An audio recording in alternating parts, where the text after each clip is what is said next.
Hello दोस्तों, आप सबका स्वागत है मेरे channel Lava home and cooking blog with Honey में।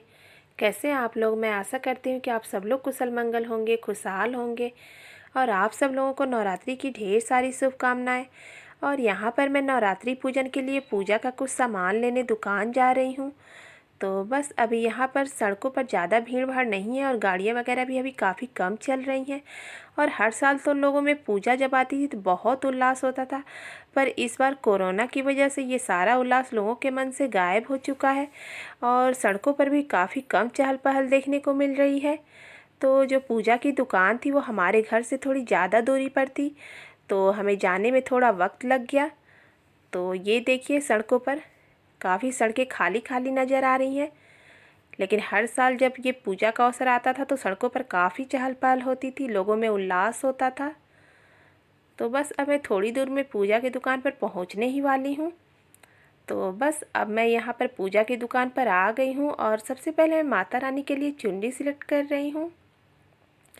तो मैं देख रही हूँ कि मेरे पास जो माता रानी की मूर्ति है उनमें कौन सी चुनरी फिट आएगी। तो पूजा की दुकान पर भी मुझे थोड़ी बहुत भीड़ मिली थी और ज़्यादा भीड़ नहीं थी यहाँ पर। तो मुझे यहाँ पूजा का सारा सामान लेना था, तो मैं धीरे धीरे एक एक चीज़ को सिलेक्ट कर रही थी कि मुझे क्या क्या सामान चाहिए पूजा के लिए। फिर थोड़ा बहुत देखने के बाद मैंने माता रानी के लिए चुनरी और माला सिलेक्ट कर ली और पूजा का बाकी सामान भी ले लिया। इसके बाद फिर अब मुझे मिठाइयाँ भी लेनी थी पूजा के लिए। तो यहाँ पर बस अब मैं मिठाई की दुकान में आ गई हूँ।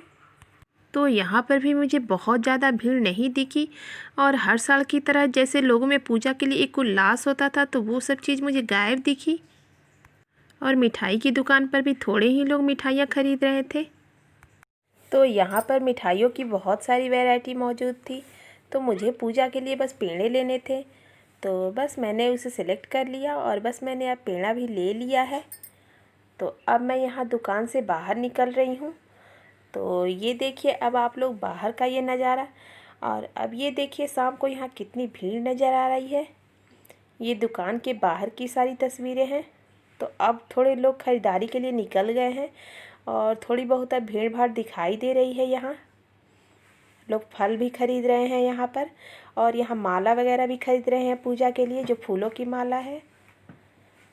तो यहाँ पर अब ये देखिए, नवरात्रि पूजन के लिए मैं सबसे पहले अब यहाँ पर माता की जो पुरानी चुनरी थी, जो पिछले साल की थी, वो मैं हटा रही हूँ और उनकी माला भी अब यहाँ चेंज करने के लिए मैं हटा रही हूँ।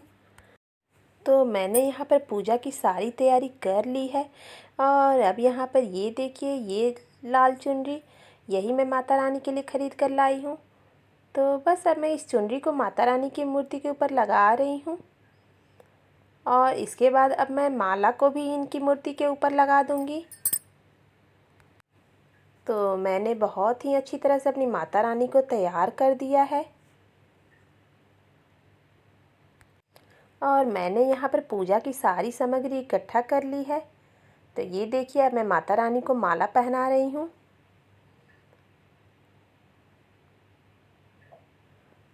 ये देखिए, मेरी माता रानी यहाँ पर तैयार हो गई हैं।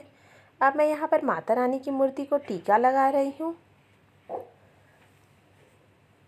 तो बस मैंने अब अच्छी तरह से माता रानी की मूर्ति को टीका लगा दिया है और बाकी भगवान जी की मूर्तियों को भी मैंने टीका लगा दिया है।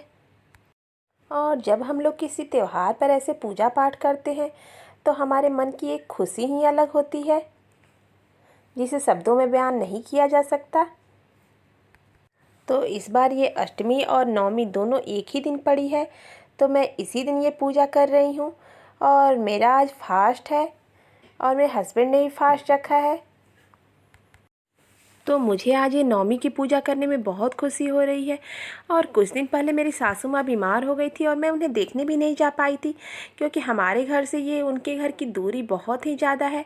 और आजकल ऐसा माहौल चल रहा है कि चाह कर भी आदमी दुखी होकर भी कहीं नहीं जा पा रहा।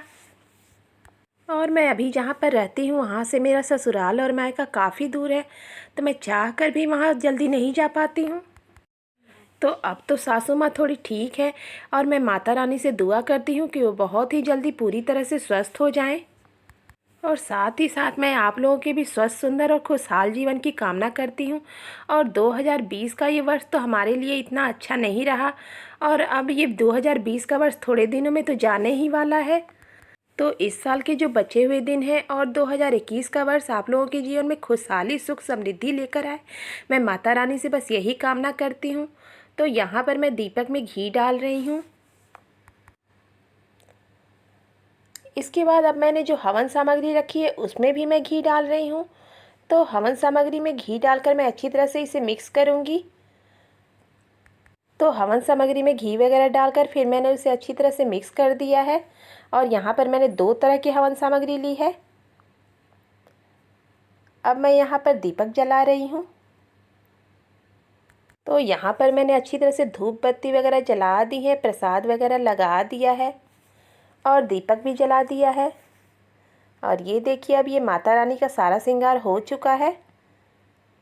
और आप लोग मुझे कमेंट करके ज़रूर बताइएगा कि आप लोगों को मेरी ये नवरात्रि की पूजा कैसी लगी। और आप लोग मुझे ये भी बताइएगा कि आप लोगों ने अपने घर में नवरात्रि की पूजा कैसे की। तो ये देखिए, यहाँ पर आप लोग देख सकते हैं, ये सब सारी सामग्री मैंने इकट्ठा करके यहाँ तैयार कर दी है। और आप लोगों को अगर मेरी ये वीडियो पसंद आए तो लाइक, सब्सक्राइब और शेयर ज़रूर करें। और ये 9 दिनों का जो नवरात्रि का त्यौहार होता है, उस समय हमारे चेहरे पर एक अलग ही खुशी होती है। तो बस मैं यहाँ पर अब पूजा की एक किताब पढ़ रही हूँ। और मैंने पूजा की बाकी सारी विधि यहाँ पर कर दी है। और मेरे हस्बैंड को ऑफिस का कुछ काम था, तो मैंने उन्हें कॉल तो किया था, पर वो अभी नहीं आ पाए थे। तो इसलिए यहाँ पर मैं अभी अकेले ही पूजा कर रही हूँ। उन्हें ऑफिस से छुट्टी नहीं मिल पाई थी। तो यहाँ पर अब ये देखिए, यहाँ पर ये पूजा के लिए मैंने थोड़े उपले लिए हैं। तो इसे मैं गैस चूल्हे पर डालकर थोड़ा सा जला रही हूँ कि इससे हवन अच्छी तरीके से हो जाए। तो इसे जलाने के बाद अब मैं इसे हवन कुंड के बर्तन में डालूँगी। तो उपलों को मैंने अच्छी तरह से 5-10 मिनट गैस के चूल्हे पर अच्छी तरह से जला दिया है। तो ये देखिए, मैं हवन करने का बर्तन यहाँ पर लिया है। और अब ये उपले अब सारे सुनक चुके हैं। तो अब मैंने एक फोक लिया है और उससे मैं अब इन उपलों को निकाल रही हूँ और हवन करने के बर्तन में डाल रही हूँ। तो ऐसा करने से उपले अच्छी तरह से सुलग जाते हैं और हवन भी अच्छी तरीके से हो जाता है। तो ये देखिए, मैंने हवन करने के बर्तन में डाल लिया है इस उपले को। और ऐसे ही मैंने सारे उपलों को जलाकर हवन करने के बर्तन में डाल लिया है। और अभी ये देखिए, यहाँ पर मैं और मेरी बेटी हवन कर रहे हैं। और मेरे हस्बैंड अभी तक नहीं आ पाए थे क्योंकि उन्हें छुट्टी नहीं मिल पाई थी और आज भी उनकी जॉब थी। तो इसलिए यहाँ पर मुझे और मेरी बेटी को अकेले ही हवन करना पड़ा और मेरे हस्बैंड इसमें शामिल नहीं हो पाए। तो यहाँ पर मैंने और मेरी बेटी ने अच्छी तरह से हवन कर लिया है। और ये देखिए, हम लोग धीरे धीरे हवन सामग्री इस हवन के बर्तन में डाल रहे हैं। ये देखिए, हवन के बर्तन में यहाँ पर कितनी तेज़ आग जल रही है। और इस तरह से जब हम लोग उपलों को सुलगा लेते हैं तो हवन भी अच्छी तरीके से हो जाता है। तो मुझे इतना कुछ करना तो नहीं आता था, पर मुझे जैसे समझ आया मैंने वैसे ही हवन कर लिया। तो दशहरा बुराई पर अच्छाई का प्रतीक है।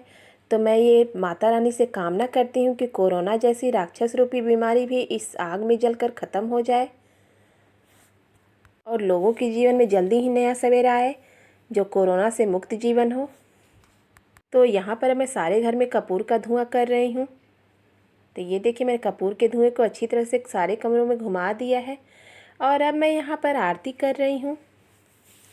तो यहाँ पर मैंने सारे भगवान जी की आरती कर दी है धीरे धीरे। तो आप लोग को मेरा ये ब्लॉग दशहरे के 2-3 दिन बाद ही देखने को मिलेगा, क्योंकि इस पूजा के जस्ट बाद मेरी बेटी की तबीयत बहुत ख़राब हो गई थी और मैं एडिटिंग नहीं कर पाई थी। और घर में बच्चों की तबीयत ख़राब हो जाए तो कुछ भी करना अच्छा नहीं लगता है, क्योंकि बच्चे ही घर की रौनक होते हैं। तो अब यहाँ पर बस मेरी पूजा हो चली है और सारा कुछ मैंने कर दिया है। और मैं माता रानी से ये प्रार्थना करती हूँ कि ये दशहरा सारी दुनिया के लोगों के लिए खुशहाली, चैन और अमन का प्रतीक बनकर आए और सारी दुनिया से ये कोरोना रूपी राक्षस का अंत हो जाए। जिसने कितने ही लोगों की ज़िंदगियों को बहुत ही खतरे में डाल रखा है और पल पल हम लोग इससे डर कर जी रहे हैं। जल्दी ही अंत हो जाए। और अब ये देखिए, यहाँ पर मेरे हस्बैंड आ गए थे। जब पूजा ख़त्म हो गई थी तब ये पहुँचे थे घर पर। तो बस अब इन्हें यहाँ पर प्रणाम वगैरह कर लिया है। और ये देखिए, मैंने प्रसाद उठा दिया है यहाँ पर। तो आप लोग भी इस सब प्रसाद को लीजिए, आप लोग प्रसाद को ग्रहण करिए। तो अब ये यहाँ पर दशहरे का दिन है। उस दिन नवमी और अष्टमी साथ में थी, तो हम दोनों का फास्ट था। तो अब ये दशहरे के दिन मैं यहाँ पर खाना बना रही हूँ और आप सब लोगों को दशहरे की ढेर सारी शुभकामनाएं। तो यहाँ पर मैंने ये खीर बनने के लिए चढ़ा दी है और साथ ही एक साइड में मैं आलू चने की सब्ज़ी बना रही हूँ। तो यहाँ पर मैं जो सब्ज़ी बना रही हूँ वो बिना लहसुन प्याज के बना रही हूँ।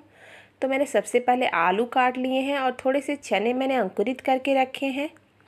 तो मैं उसी की सब्ज़ी बना रही थी। यहाँ पर मैंने सबसे पहले आलू को फ्राई कर लिया है थोड़ा सा मस्टर्ड ऑयल डालकर। उसके बाद फिर मैंने इसमें मसाले डाले हैं और उसे भी अच्छी तरह से फ्राई करके फिर अब मैंने इसमें पानी डाल दिया है और कुकर को बंद कर दिया है। तो यहाँ पर बस अब मेरी सब्ज़ी बन रही है और खीर भी बन रही है साइड में। और तब तक मैं यहाँ पर पूरियों के लिए आटा बना लेती हूँ। तब ये देखिए, यहाँ पर मेरी सब्ज़ी बनकर उतर चुकी है। सब्ज़ी में सीटी आ चुकी है। तो अब मैं इसमें थोड़ा सा गरम मसाला डाल रही हूँ और इसे मैंने थोड़ा सा चला दिया है। फिर मैं इसमें थोड़ा सा कसूरी मेथी भून कर डाल रही हूँ। तो ये देखिए, सब्ज़ी का कितना अच्छा कलर आ गया है। तो बस मैंने सब्ज़ी में सिर्फ टमाटर पीस कर डाला है और जीरा धनिया का पाउडर डाला है।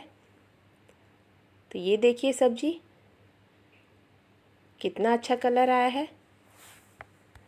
तो अब मैं यहाँ पर पूरियाँ बेल रही हूँ। तो बस अब मुझे पूरियाँ तलना रह गया है, बाकी सब्ज़ी और खीर तैयार हो चुकी है। तो पूरियों को मैंने अच्छी तरह से बेल लिया है और अब मैं इसे तलने के लिए डाल दूँगी। तो बस अब मैं यहाँ पर पूरियों को फ्राई कर रही हूँ। तो ये देखिए, यहाँ हमारी गोल गोल फूली हुई पूरियाँ बस तैयार हो रही हैं और इसके बाद बस मैं खाना सर्व कर दूँगी। आप लोगों ने दशहरे का ये त्यौहार किस तरह से मनाया, मुझे कमेंट करके ज़रूर बताइएगा। आप लोगों ने दशहरे के दिन क्या क्या खाना बनाया था, कमेंट करके बताइएगा। सारा ही खाना मैंने बिना लहसुन प्याज के बनाया था, क्योंकि हम लोग दशहरे के बाद ही ये सब खाते हैं। तो ये देखिए, अब मेरा प्लेट लग चुका है। पूरियाँ, सब्जी और खीर तैयार हो चुकी हैं और मैंने प्लेट में सर्व कर दी हैं। ये मिलते हैं नेक्स्ट ब्लॉग में। तब तक के लिए थैंक यू। अपना ख्याल रखिएगा। धन्यवाद।